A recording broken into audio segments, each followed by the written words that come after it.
Hi hello नमस्कार.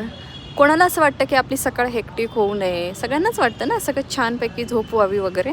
पण माझं कसं तो थोडंसं प्लस मायनस ते चाललेलं आहे. ते कधी सॉर्ट आउट होईल हे मलाही माहिती नाही. मला तर वाटतं या सगळ्यांचा आयांचं थोडंफार असं होतच असेल.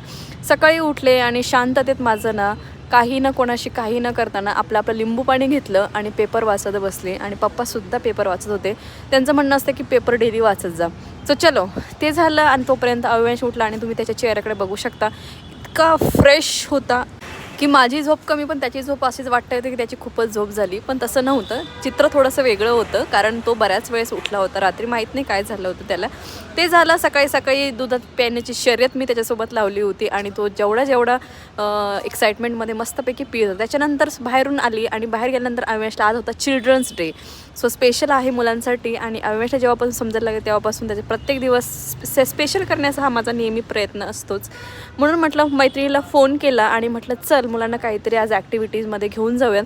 तर जवळ तर आम्हाला मॉलच होता म्हणून मॉलमध्ये घेऊन गेलो आणि एक छानशी आपली अशी झुकझुक गाडीची ट्रेन राईड दिली. आता ही ट्रेन राईड मला नाही वाटत कुठल्या मुलांना आवडत नसेल, सगळ्याच मुलांना प्रचंड आवडते कारण मुलांना ह्या गोष्टी खूप आवडतात. त्याच्यानंतर आज आम्ही घेतली ह्या पांडाची राईडसुद्धा. तर मम्मा आज ड्रायव्हर बनली होती आणि अविनाश होता सवारी. सो ती मस्तपैकी अशी राईड घेतली.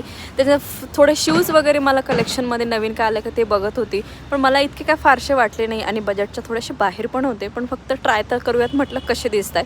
तर फ्रेंड म्हटली तुला छान दिसत आहेत पण बघ. त्याच्यानंतर घरी आली, फ्रेश झाली आणि आपला नेहमीचं एक महत्त्वाचं काम म्हणजे वॉकला जाण्यासाठी रेडी झाली. आणि अविनाश इथं आबांसोबत स्नॅक्स रेडी खात होता. सो चलो ब्लॉग इथे एंड करते. भेटू एका छानशा ब्लॉगमध्ये.